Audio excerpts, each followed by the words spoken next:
My name's Monk Rowe, and we're in Orlando, Florida. I'm pleased to have Bill Allred with me, trombonist and band leader and world traveler. Done a little bit of everything. Yeah. Well, I want to congratulate you on, last I read, your band has been together for 25 plus years. Yeah, we started in 1990. Kind of a strange way we fabricated that group, you know. Most of us were performing at a music hall called Rosie O'Grady's, which was downtown Orlando in the Church Street Station area. And it was a music hall, but yet the guy that ran it, who's still around, Bob Snow, had a band there. We had two principal singers, we had dancers, and we had a 7, sometimes 8-piece band every night of the week, you know. Every night of the week. And it lasted for 20-some years. I wasn't there. I opened it in '74. Put the band together with some guys that I knew in town and some guys that both worked at Disney as well, you know. So, and some of us stayed on for a while, stayed working at Disney days and continued working at nights at this Rosie O'Grady's club to see if it would catch on. And of course it was an unbelievable success from day one. You know, I mean, just packed lines around the block, you know. What kind of music? We're playing Dixieland and some swing, maybe like occasional pop tune, not much though. And my thing was, it's got to be good, you know. If it's just a funny hat band, I don't know. I'd rather have a good band and do the showbiz stuff. That was my philosophy. You'd rather have a good band than do the showbiz stuff? Well, no. Or both? But both. I see. We found that we could salute this and salute that and do the songs and do the Sophie Tucker stuff, whatever, Dixieland, and still put out a quality product. And we got a lot of applause for that, you know. I've often had a hard time describing to someone or to my own self the difference, if there is any, between Dixieland and trad and Chicago and classic. It's just, you know, it's so, it is so complicated. And here I've played it for 50-some years, you know, but it's pretty much the same. Now the trad people, and I do the quotes, I mean, they want to dwell really early on back to the early days of the New Orleans jazz, you know. And Dixieland could encompass anything from the Dukes of Dixieland to Al Hirt to Pete Fountain, that sort of thing. I mean, they stuck to their guns as far as the literature is concerned, as far as the tunes, except Al Hirt, he kind of branched out to the pop thing with all his little pop things that he recorded, and they were tremendously, you know, successful. But I got weaned on Dixieland when I was in high school. We had I was just looking at the picture of it the other day, can't believe it. But we had a band consisting of tuba, accordion, trumpet, and trombone. And not really a jazz aficionado as far as the tuba player, but he was a good basic player. And the accordion player could play banjo as well. And we played at the basketball games in Rock Island, Illinois, in the 1-2-3, I guess. And we played the fight songs and that, but we also played as much trad or Dixieland as we could get by with, you know. And the band was pretty decent, you know. And there's 3 of the guys out of our 4 are still around, me and Bob and Jim. So I got started on that right away, you know. Didn't your father play on steamboats? My dad worked on the early versions of some of the steamboats. I think it was some early Streckfus stuff, but this had to be 1920. And unfortunately and sadly, my dad died when I was like 8 years old, you know. Oh. Never heard me play, never heard my son play, which if I have any regrets in my life, that's one of them. My mother died when I was 11, so, but my sister was 20 years older than me, so she kind of gathered up some of my dad's lore as far as the river, you know. And he was just a punk kid, but he was playing piano. And he also played banjo and guitar because in his estimation, or in his words, the pianos were so bad on these boats that you really didn't know what you were going to get. And he hopped from boat to boat and ended up having a sibling, a younger brother that I had never met and would never be able to find, you know. So that kept him out of the war, and he gravitated to Rock Island, Illinois, where there was some music stuff going on, steamboats going across the river.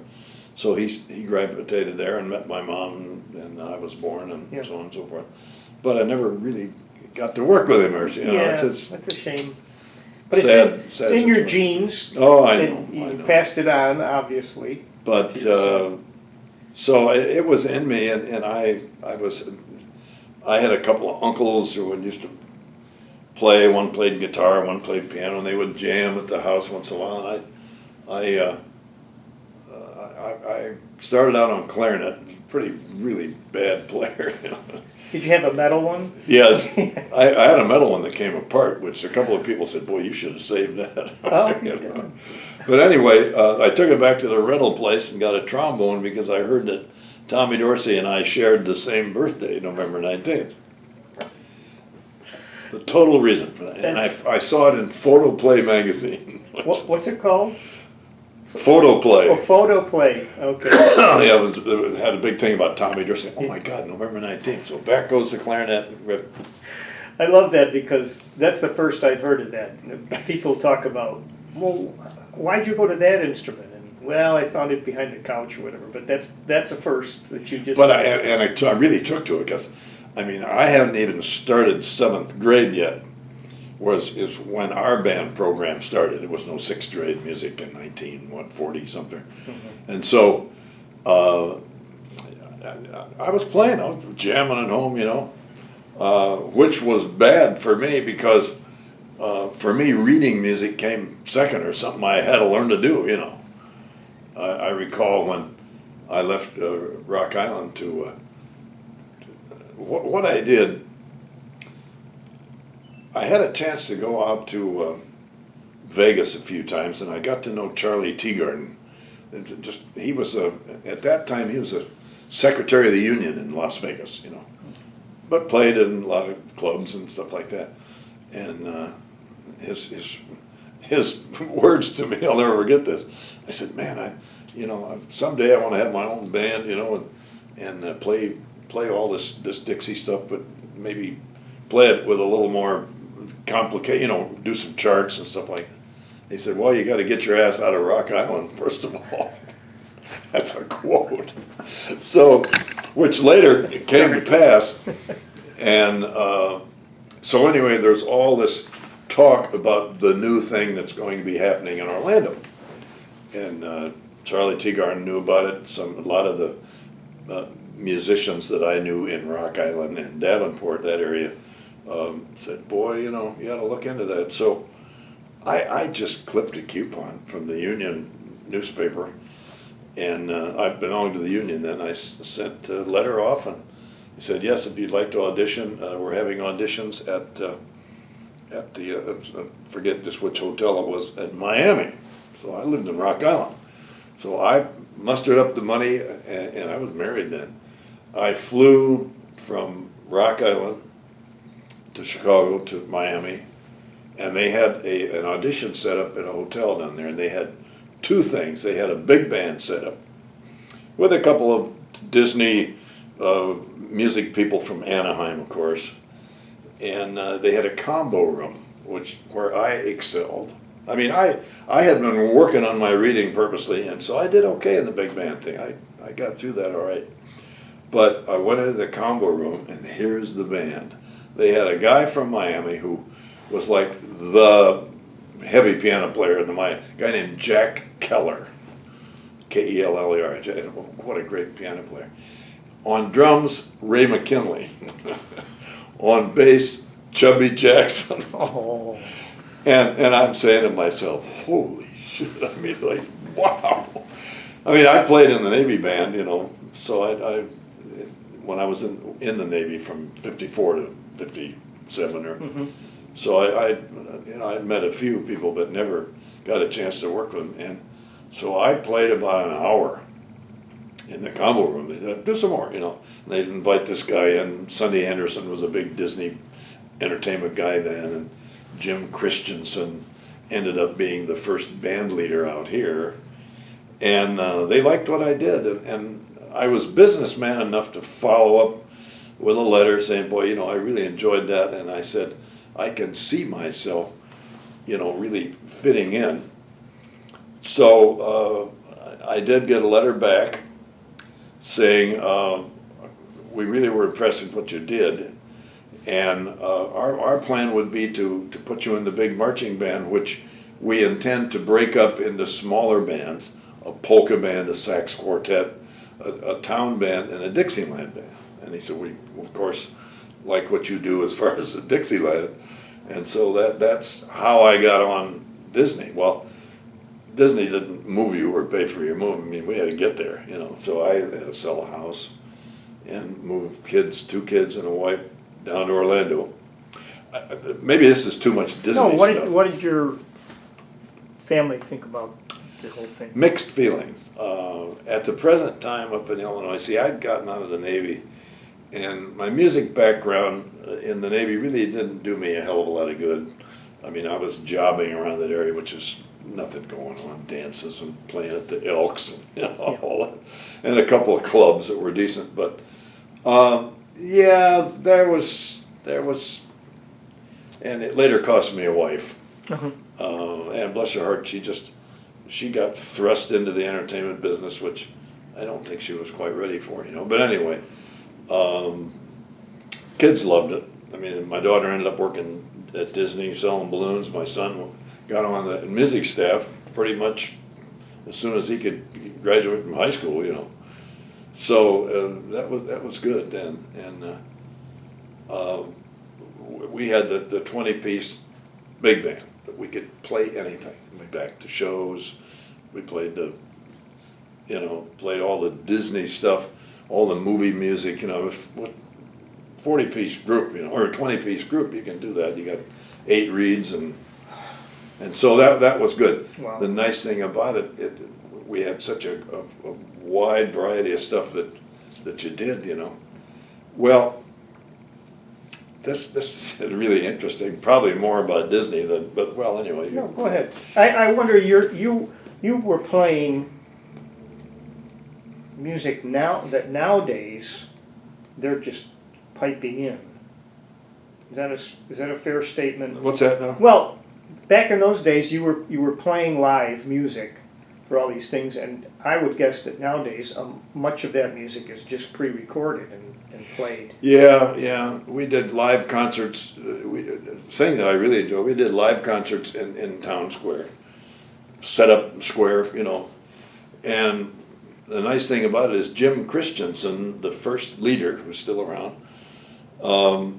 had a lot of stuff that he published for Disney, you know. And so we played a lot of that. We had a lot of guest conductors, guys that wrote some of these marches that I'd never even met them, you know.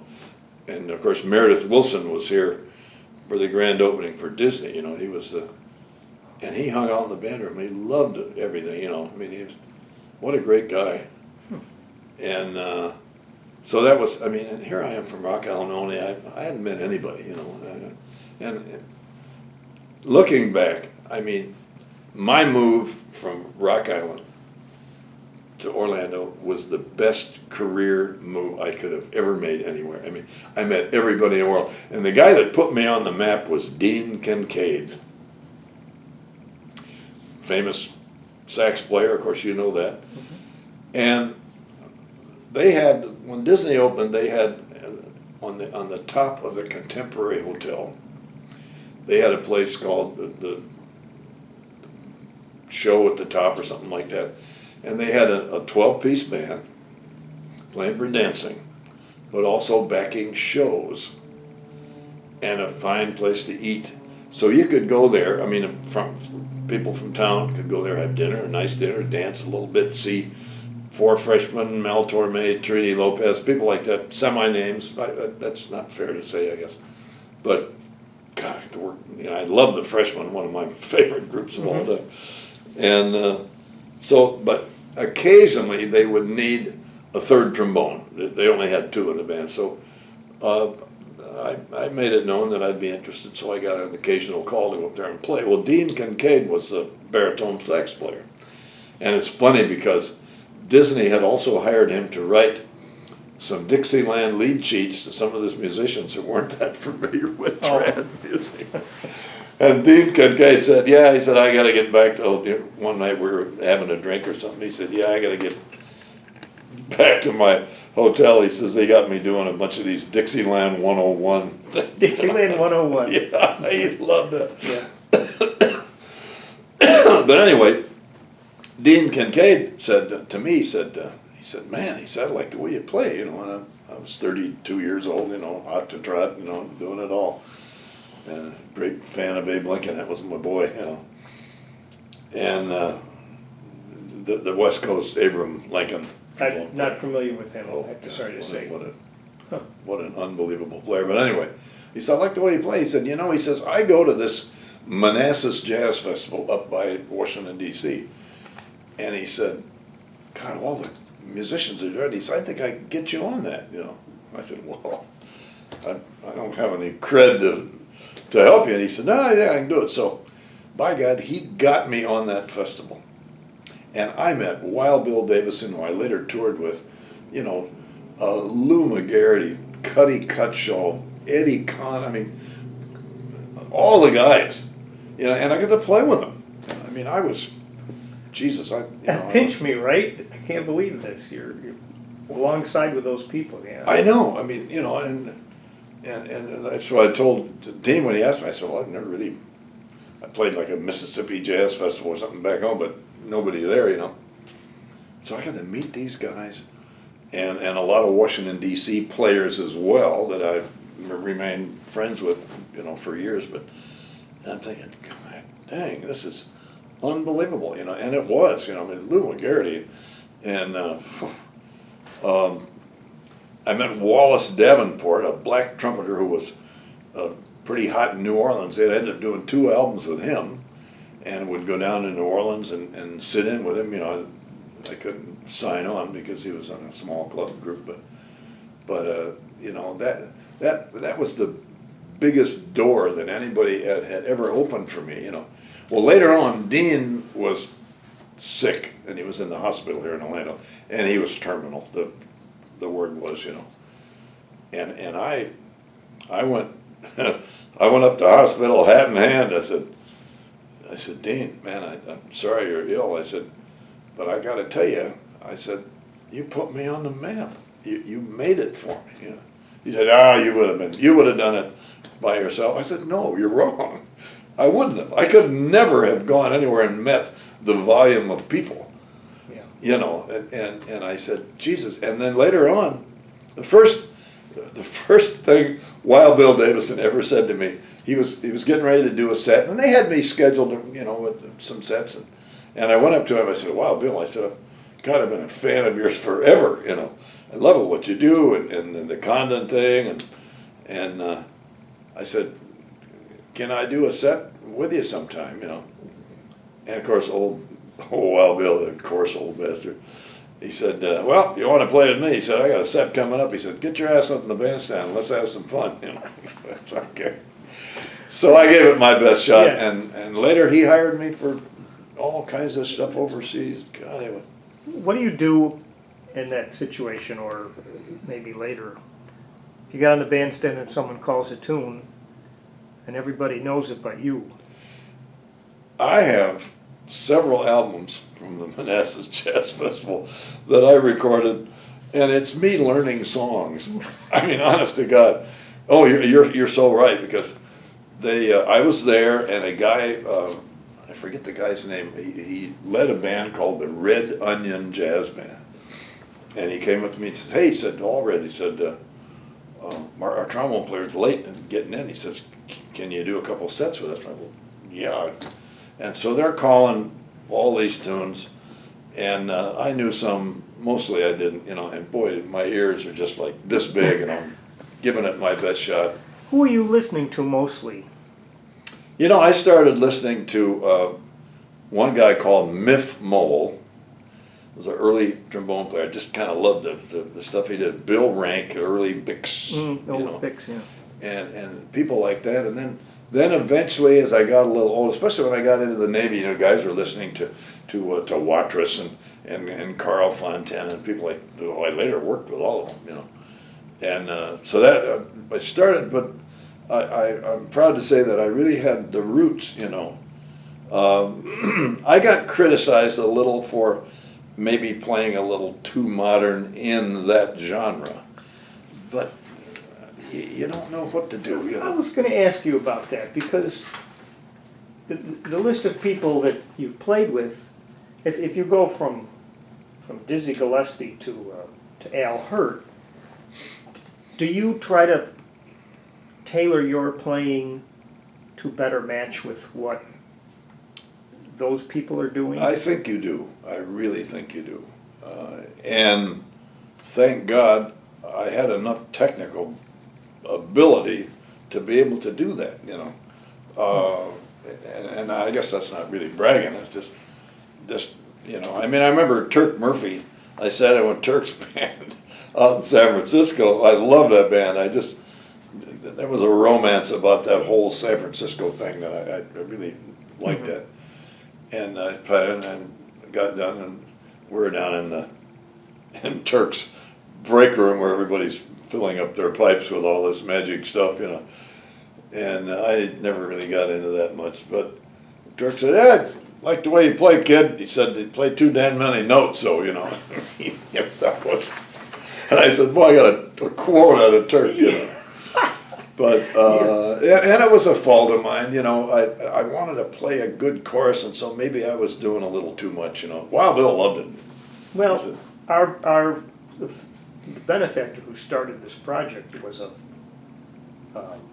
frequent attender at these jazz parties, and I recall he would say something like, he'd look at the list of musicians, and go, "Oh yeah, I like him. Oh, Watrous, well, too many notes." He would say that kind of thing. Yeah. And I know that certain players would sort of temper their approach when they looked out of the audience and assess what they see.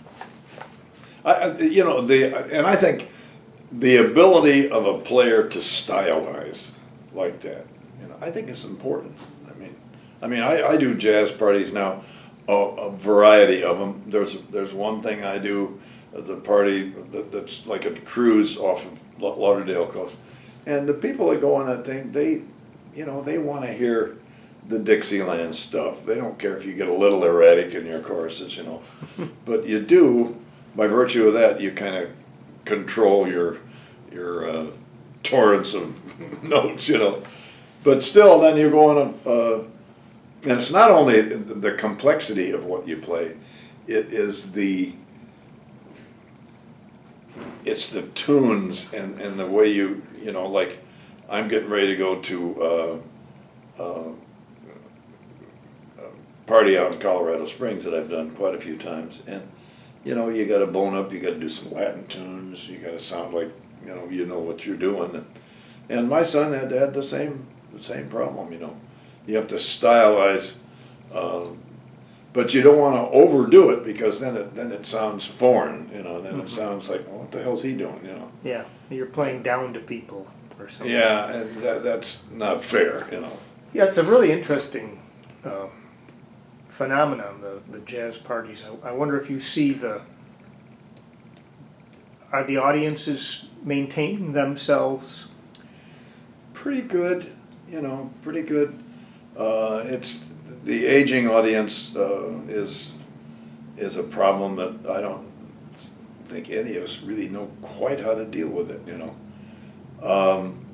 I mean, we all would love to get all the kids involved, but we know it's probably not going to happen. I mean, maybe in our lifetime, but and you go places and you try, you know. And here's an example.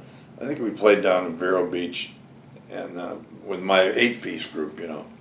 My 8-piece band, we'll start from playing the chant, but you know, and go all the way up to play you know, Love for Sale by, you know, Buddy Rich, you know, stuff like that, you know. Yeah. Try to expand their horizons a little bit. But they had an all-star kids band there, and we were going to follow them as the act that day, you know. They played their song and left. Yes, I know what I know. Wait, there's something for you here to listen. I'm thinking, what? You know. And we had a few choice words to say, but yeah. But it, you know, it's a sad thing. But the jazz party group is elderly, because jazz parties, by virtue of the people they have to bring in, it's very expensive. Yeah. Why is it that there seem to be very few African American people in the audience, and sometimes on the bandstand, depending on the style of music? Yeah, you know, and there are a few, you know. I guess it's the Uncle Tom thing. A lot of them just associate that music with, you know, the old days, Mm-hmm.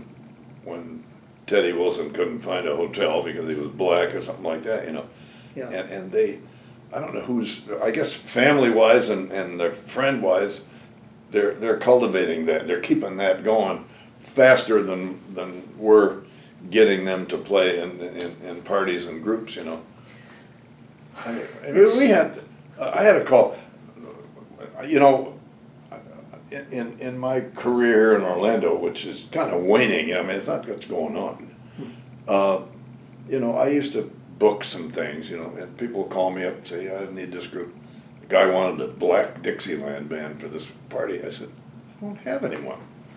I mean, there's a band with a couple black guys in it. Like I got in my 8-piece band, I have a trumpet player whose mother's black and his dad's Hispanic, you know. That's as far as we can, as close as we can come, you know. Interesting. But there are the people like the black trumpet players. There's 3 or 4 of them. They all did the Louie time on the shows and stuff, you know. And then the black trombone player that my son even recorded an album with. Wycliffe Gordon. Wycliffe. Yeah.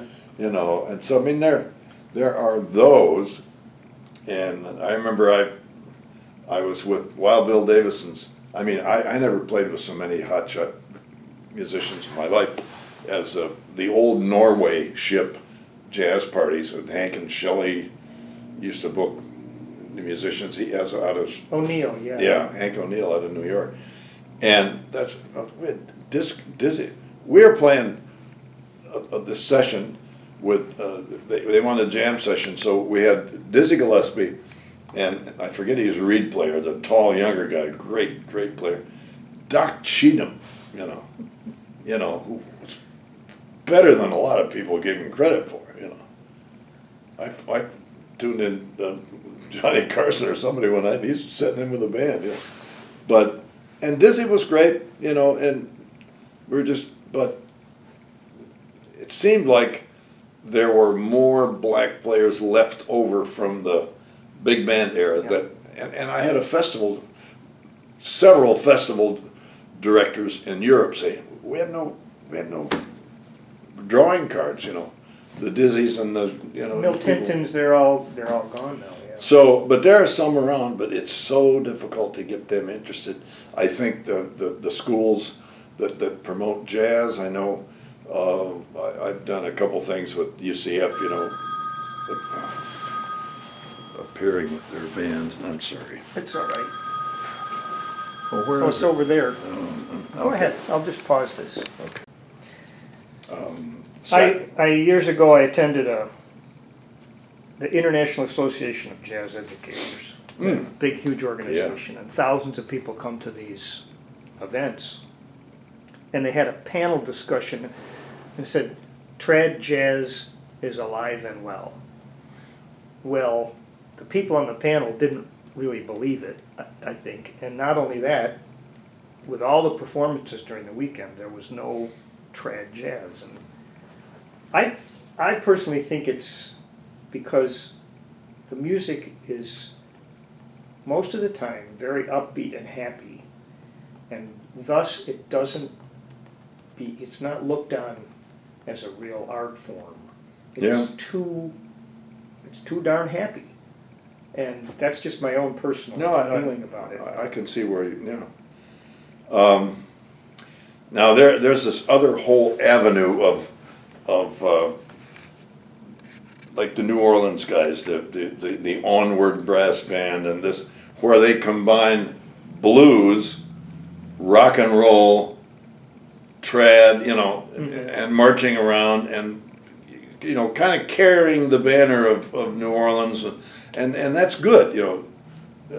I had a narrow escape one time because this girl said, "Oh, you guys play New Orleans jazz?" And I said, "Yeah, quick." And she said, "Well, we'd like you to play our wedding right after we get married. We want to march down the street or something to this hotel." And we come up with a price. They had money to spend, and she said, "I'll send you a tape of some of the stuff I like." And it was all this very Onward Brass Band stuff, and we managed to learn a couple things, but boy, it was, so that's another whole different side, but at least it's doing it, Yeah, you led me to a question about being a band leader, and a couple things I want to ask you. First of all, what do you require of a musician in order to hire them to be in your band? Well, I mean, the band that I put together, which started as pretty much as the Rosie O'Grady's band, then the guy that owned the place sold it, and you could see that it was kind of going where in 1990 a bunch of us left there, and we still had a couple of festivals that we'd been invited to, so we just kept that going, and then so I came up with this band.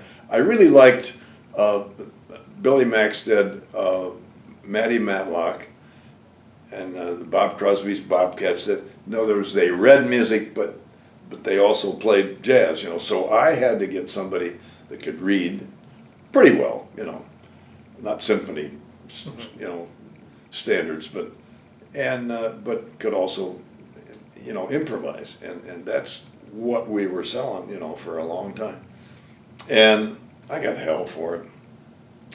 This is the stupidest thing, but we were playing down in I don't want to fill up with a bunch of junk but we were playing down in South Florida somewhere with a bunch of local guys, no music, it was a jam thing, good jazz group, And so we got done with the gig, and I'm stepping down off the stage, and this lady came up and got right in my face. She said, "See how good you can play without your sheet music." Obviously she didn't like, She didn't want to see music stands on the stage. No, she thought that was stupid, And there are people that, to this day, they if you're reading music, that's not jazz, Wow. And I mean, if that's all you do, if nobody ever solos it, right. But I mean, a big band arrangement or a small band arrangement, all it is a framework for the solos, Right. And that's what we did, and we did it for 26 years. And, it seemed to work for us, but there were those that thought, just give me guys that's just going to play, What would get a guy? What would cause you to give someone the pink slip? Well, there was one guy who really into drugs, you know. I saw so many guys pretty much get ruined by, you know, getting really too much into drugs, or getting too. There was a guy, a trombone player, I won't mention his name, who was a real entrepreneur. I mean, he sold drugs, and he was very busy, and guys were coming to him, you know, to make a connection and something. So it was interfering with. He wasn't concentrating on the music, you know. That was, and you got to be in tune with the guys in the band, you know. I mean, I had an 8-piece group, and everybody had to pretty much understand what we were to accomplish, you know. A couple guys had other stuff going, and you could tell they weren't really interested, and so that to me was you know, we still are friends and everything, but I said, go do your thing, but I got to concentrate on this little circle of stuff here, you know. So it's a function of concentration, or where you put all of your effort, you know. And there are other people that you just don't get along with them, you know. Yeah, there's a chemistry to maintain with a number of people like that. And yeah, and there are guys that are just bastards, you know. I mean, there was a drummer that played too loud, and you say something to him, and people are very, very, very particular about how they play, and you got to be really careful, you know. Like, you know, don't say too many notes, don't say that, or not enough notes, you know, or if a guy isn't reading the charts. There was one, a drummer that, you know, I mean, he could read, but he had to get the arrangements. They were doing some stuff by Louie Bellson and that, you know, that's pretty heavy drum stuff. And I said, look, just spend a little time with it. I do it. I said, I got this hotshot reading band. I'm probably the worst reader in the damn band, you know. But if there's something, if we get a new tune and I need to just spend some time with it or concentrate, I do it, you know. So there's different things, you know, would cause you to right. get. What's the first question that you ask when someone calls with an inquiry about your band? I usually ask them, what do you want this music for? What do you want to accomplish? Is it a reunion? Is it a wedding, which right away gives you a whole room full of different people from, you know. Yeah.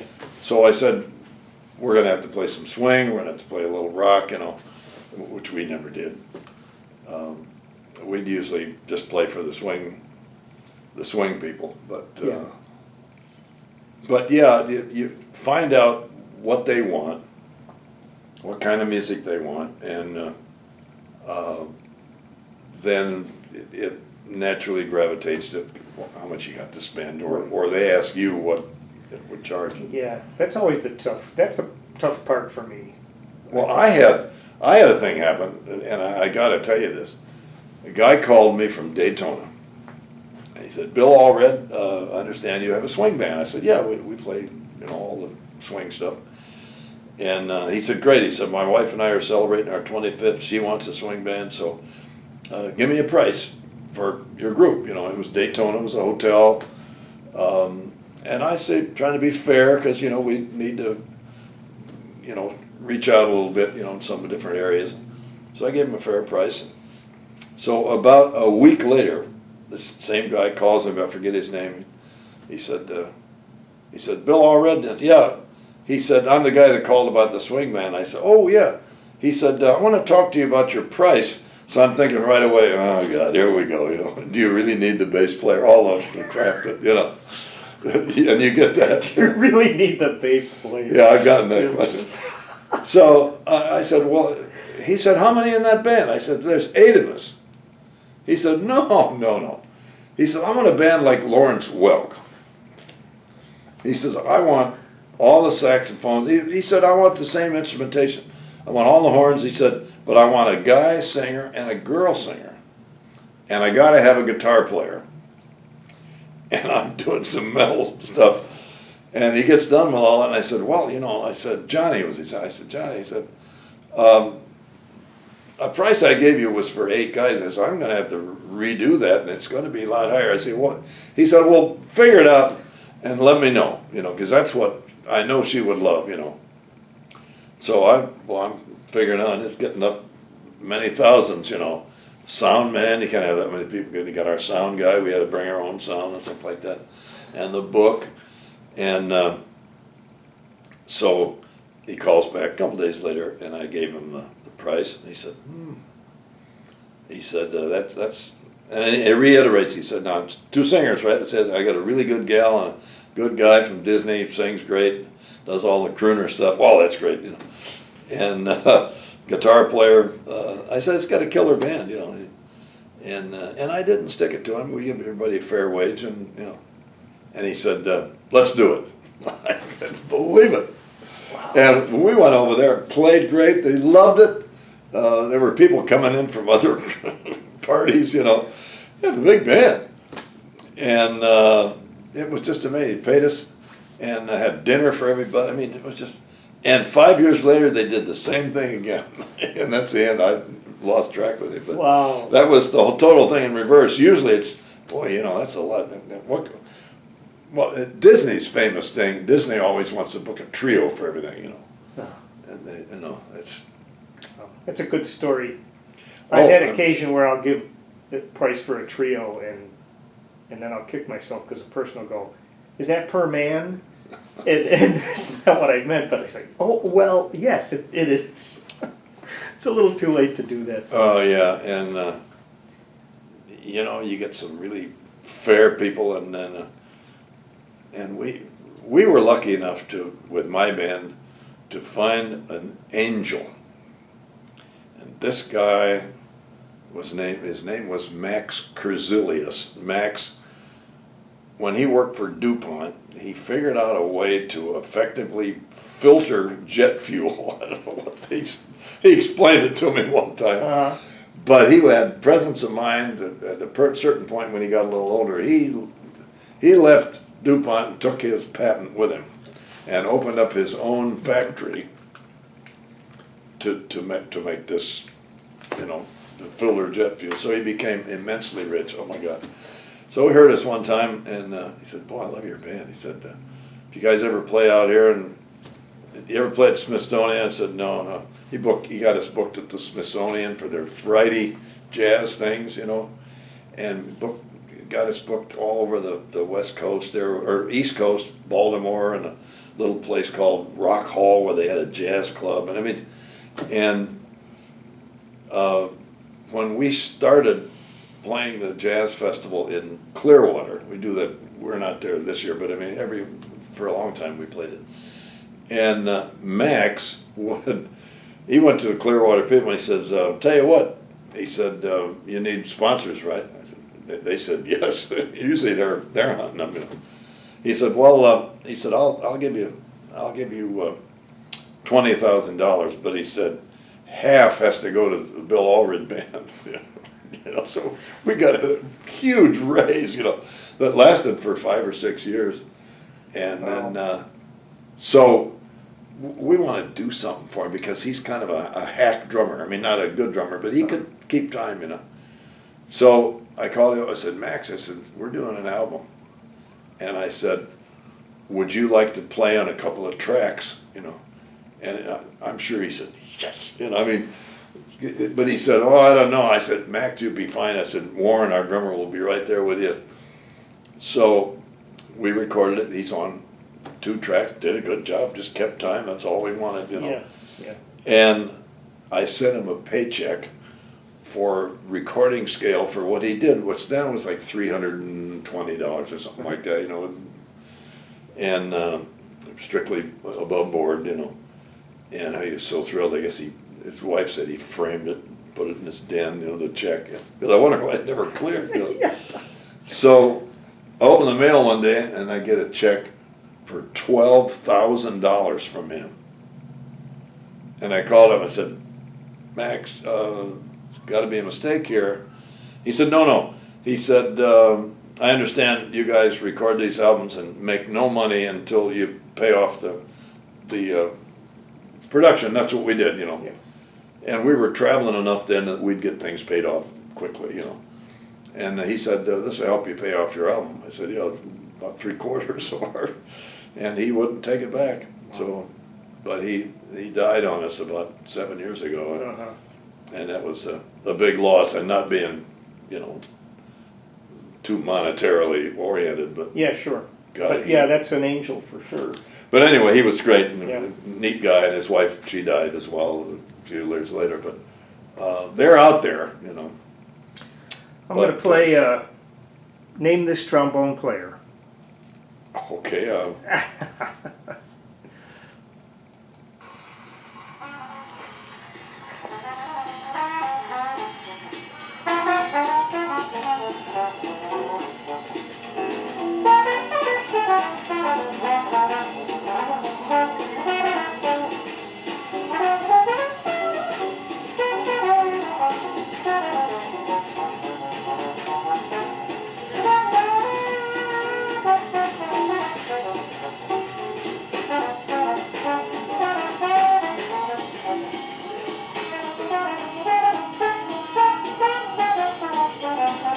Playing a lot of my licks. Okay, well that makes sense because that's you. Oh, McPartland. Oh my God. I want And to. then I was so careful because I said, boy, you can't do too much. You know.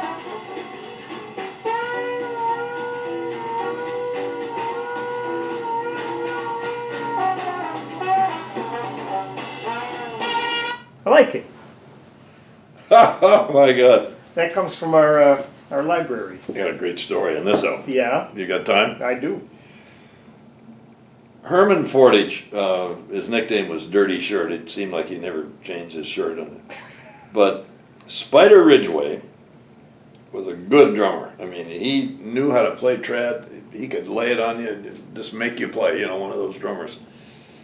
And he was also a hopeless drunk. I mean, if you get started drinking, he's gone, you know, for the weekend. So we're getting ready to go on this tour, which I don't have this either. One of these days I gotta get it. But I think I got a tape somewhere. Wow, Billy Allred Yeah. of Las Vegas. Okay. But anyway, but Jimmy had heard Spider play and he knew he wanted that sound. So he hired a guy from a local high school, big barrel-chested PE teacher, and he assigned him to Spider Ridgway. He said, if he touches a drink, kick his ass. I mean, you know, this guy stayed with him, you know, and Spider would tell us, oh, God, I would love to have a drink, man, but this bastard won't, you know, that's the way he talked. And he had a spotless tour, man. He kicked that band all during the thing we played. We ended up playing in Atlanta in the underground. And Zach Collins, my God. And this guy kept him straight, and Jimmy paid him, you know. Marion did a couple tunes with us on that. She came along. Yeah. God, that was fun. Gene Mail. You said when you weren't sure who this was, you said, "Well, it's got some of my licks." So what are your licks? How do you recognize? That's hard to, you know. That's hard to say. It's just little things that you do, you know. Stuff that you heard or figured out, you know. Yeah. See, there are guys that want to emulate a certain player. And I even, you know, I don't want to mention any names, but there are guys that can play exactly like somebody else, you know. And I told my son when he started, you know, he was really into taking Carl Fontana's things and, you know, Transcribing them. playing the licks. And I said, now, John, I said, there is, and I said, I appreciate what you're doing. You're doing a lot of this that I couldn't do, you know. But I said, you gotta play like you eventually. You gotta take all these licks that you've heard different guys do and all that, especially on trombone, which has no keys. So you're really at the mercy of doing a lot of tricks with your lips, with the the different doodle tonguing and double tonguing and stuff like that. And I do all that stuff, or I used to. Yeah. So, but anyway, you harvest all these and you mold them into the way you play. And I said this at clinics and stuff, I said, man, you don't want to say, boy, listen to that guy, he sounds just like Lou McGarity. I mean, you can to an extent, but you want people to say, gee, that sounds just like Joe Smith, And I think my son has accomplished that, little Carl, he always, like the guy that got murdered. Oh, yeah. I can't come up with his name. Yeah. West Coast. Frank Rossellino. Yeah. John did a lot, and Frank did a lot of those lip things that some guys can't do. Some guys try and I can't do it. And so you take all these various elements and you mold them into the way you play. I think I've done that, but I was madly in love with Abe Lincoln, and Abram Lincoln was a trombone player from Ohio somewhere, and ended up recording with Matty Matlock. I got involved with Matty Matlock heavily because I loved his book. This was Arranged Dixieland, and I ended up buying most of his library from his son, who I met. The way it started, we were working at Disney. We played a couple of Matty Matlock's charts. We had this piano player who transcribed them for us. So I'm at the LA Classic Jazz Festival one weekend. We're up in the break area talking about this and that. And the guy said, boy, if you want to get some more of those arrangements, he said, Matty's son's playing the guitar in the next room here, Wow, so I got to be good friends with Buddy Matlock, who later died way too young. He was out jogging, one of those, But he made it possible for me to purchase the copies of the scores to Matty's stuff. At that particular time, I was working with Disney, and there were guys that worked in the Disney library copying all the music and wanted to make extra money, so I hired them and got most of the book copied, which just recently, this year, I've sold it, the entire library, the copies that I had, back to a guy out on the West Coast who was going to try to get them played, I played them all over the world.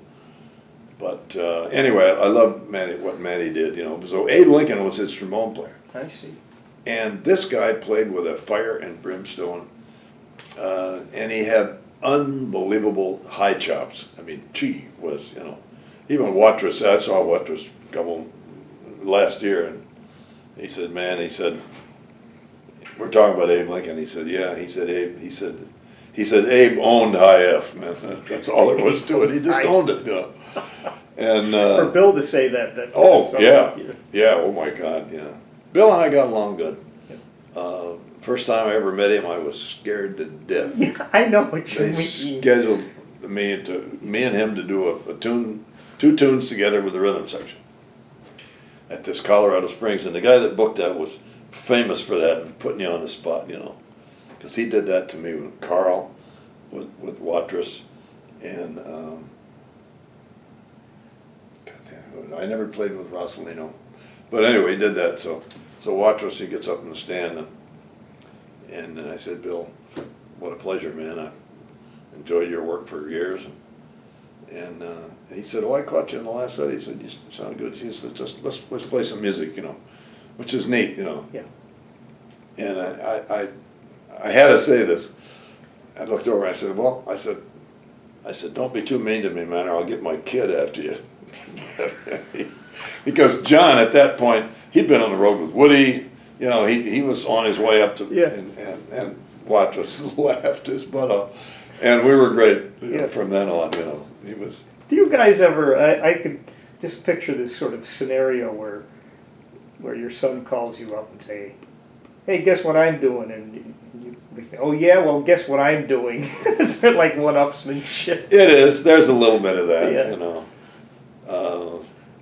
Like I sat in with the Woody's band one time when they played at Disney here, and I played a couple tunes with them. But no, John, I always a favorite barb I always lay on the people. I said, yeah, it's a special thing when you have a son that plays the same instrument as you. You know, I said there's a defining moment in your life when your son looks at you and says, "No, Dad, it goes like this." And I don't know if that actually happened like that, but it did, you know. And he'd help me with some of this, Yeah. because he took my advice. John, you know, and him and his mother and I, we had divorced, and so he lived with his mom up in North Carolina until he graduated from high school. So then John moved down to Orlando with me and my new wife. And I said, well, what do you want to do? I said, if you want to go to college, I'll be happy to help you as much as I can financially. And if you want to go to the Navy, I know most of the guys out in the base because I played in the Navy unit band, you know. And I said, what do you want to do? He said, I just want to play. I said, well, that's easier said than done, you know. So I took him out to Disney and had him set up an audition with a rhythm section, my son. For two or three of the guys were there when I auditioned, you know, down in Miami. So John played about 3 tunes, and Sonny Anderson and another guy said, he says, we'll take him. We'll take him. I said, what are you going to do? He said, well, it just so happens that we have a young Dixieland type show band at Disneyland in Anaheim, that the trombone player is leaving to go back to school. And if John wants a gig, it's his. John went from high school to work for Disney. And of course, and I always say this, he had a good job for about 3 years and pissed all the money away. You know, he did buy a car. But he did hang around a lot of the rehearsal bands in LA, got to meet a lot of people. And he would go out and play these gigs. And I pushed him on. I said, John, I don't care what kind of gig or how stupid it might seem to you. It's experience, you know. Yeah. And I stressed the reading, man. I said, John, I said, I learned to read okay. I was never a great reader. But I said, I pushed it aside because I started playing by ear so early in my career, before I was even 7th grade, you know, playing jam sessions. So I said, that's paramount, man. You know, you got to read your ass off. Nothing that's going to baffle you. I says, that will bring dividends. I said, I can tell you got a good ear, you can play jazz, and you couple that with being an excellent reader, and I says, you'll never be out of work. And I was right. Yeah. Now we can do a Broadway show and Yeah. And he said, well, later on he said, I took your advice. He says, when I first started with Woody, he said, I got my ass kicked a little, you know. But Woody liked what he did, and John, unfortunately, John was with Woody while Woody started to get sick and then died, and this thing kind of crumbled there, you know. What's your opinion on going to school for jazz? Well, I mean, I wish I had. Maybe not for jazz. I wish I would have gone to school for composition, and because I have so many great ideas. I've dictated so many great ideas as far as charts. Yes. And I say great ideas, just, you know, not bragging. But I really feel that if I would have spent the time in theory and stuff like that in school instead of down at some black club in, you know, Rock Island trying to learn how to play bebop lines, and but it's all goes in your bag of tricks. But I just I could have done better as far as my personal But at least I passed that on to John, along with some common sense. First, but he's a kid, see, so he's all of a sudden he got a couple good offers, and then all of a sudden he got an offer that's a little better, and he would drop that one, and I said, hold it, you can't do that. I said, you'll get a reputation so quick, you know, don't hire John Allred, because a better offer comes along, he's gonna dump your, you know. I said, that's discipline, you know. You know, I said, you know, cool it on the drugs. I know damn well you're gonna have a you know, a little snort or whatever once in a while, but boy, don't let it get out of control, you know. And he was good in that regard. He never, it never hurt him. And I said, and the business side of music is so important. I mean, you know, treat people well, you know, back up what you say you're gonna do. And then the Broadway thing, you know, here's the thing. He's doing, right now they're in the preliminary rehearsals for Hello Dolly. And Bette Midler and I think David Hyde Pierce. It's gonna be a good show.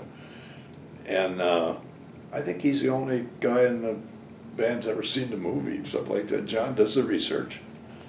And it's so good. I taught him all that shit. I said, you gotta live it a little. It may run into some corny situations, but bite your tongue and do it, you know. Go to the Tonys, you know. And he's so glad, you know, he did it. But then, like you say, then you gotta put your butt on that seat and deliver. You gotta play it, you know. Well, that's some great advice. And you guys got to record together Yeah. a couple times. He was on all these 13 albums we did with my band. You know, we did a lot of stuff together, Yeah. two trombones, and we would have done more with that. But you know, I think John, and I'll give him credit, I think he was a little afraid of the dog and pony show idea of the father-son thing, you know, and I don't fault him for that, you know, because he was in there, you know, he does the high echelon parties and going out with this group and that group, and it was with Harry Connick for a while, and it was out with Woody and Rich Madison was great experience. He went to Japan with Rich and his tuba euphonium group that he had, you know, I mean, so that's a good deal. And there are situations where a father and son will form this group, and you know, 6 times out of 10 the son can't blow his nose, you know, and it's sad, you know. Now John I can go out. We did a thing out in Topeka, Kansas for the Jazz Society, and kicked their butt, man. We did it, you know, Yeah. and still people say, wow, you know. But part of our plan together is we both pretty much know what each other's going to do, and so it comes out so rehearsed sounding when it isn't sometimes. You know, and we were rehearsed stuff. Yeah. But you know, That's good. so I'm very proud of him. Like I say, I'm very sad that my dad never heard me play or him. Mm-hmm. But I've been lucky. It seems like my big career push was kind of based around Disney and that, and as much as I bitch about Disney's music program pretty much being gutted, I mean, it's pathetic. But I can't fault Disney. They put me on the map. I'll never forget that. I mean, I came down here and every day I discover something. Oh my God, I've only read about this guy, and he's coming to sit in with our band. I mean, or coming to direct the band and the Meredith Wilson thing, and Rob McConnell was in town doing. Because Disney had a really active music program with the college students. Mm-hmm. And you were asking, and I got sidetracked on them. But I mean, I think music schools are great. I think it's sad because they're turning out droves and droves of wonderful players who either go back to school and train other kids. You know, it's I don't know what they're going to do. Yeah. You know, because there's no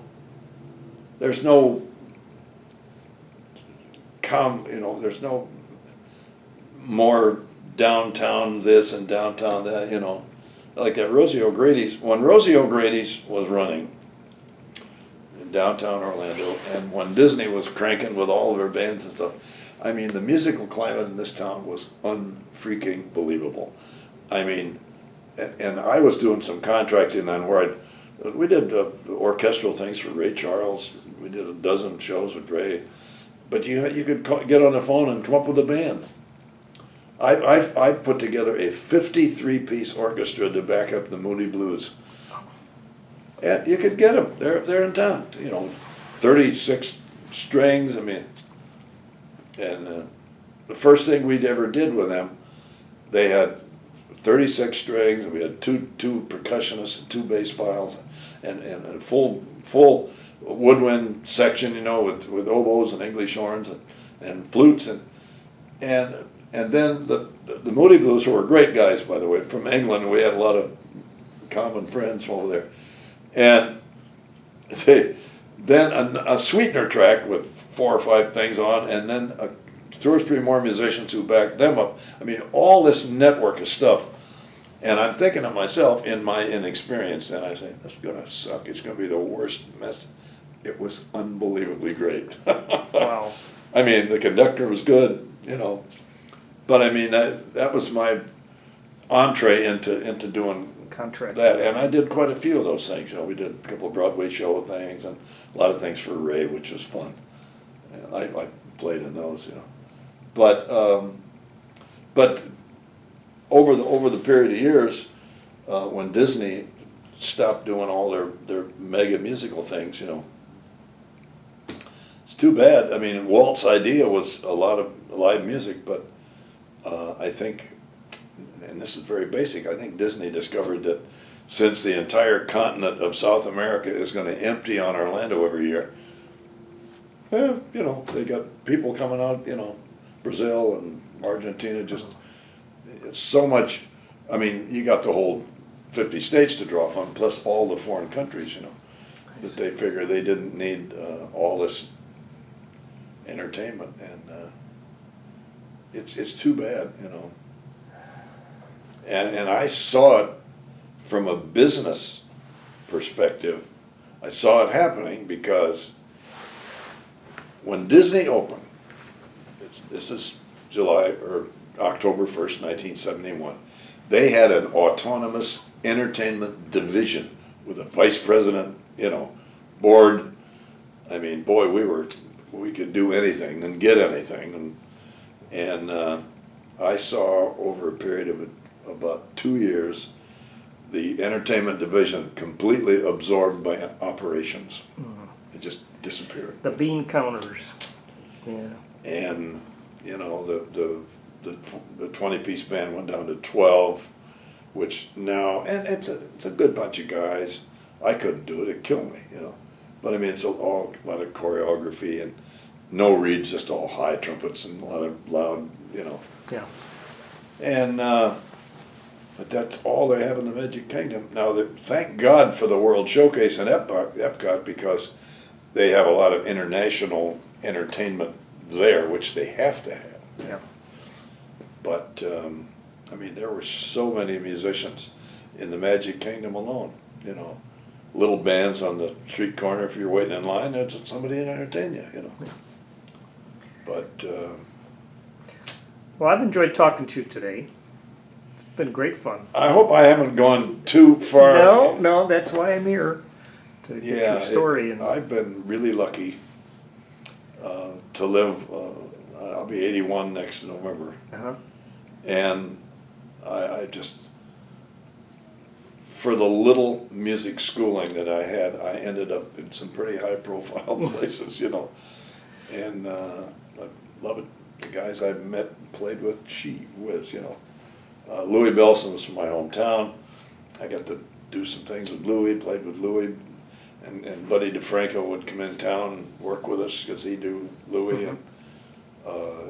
And it was been a good ride. All right.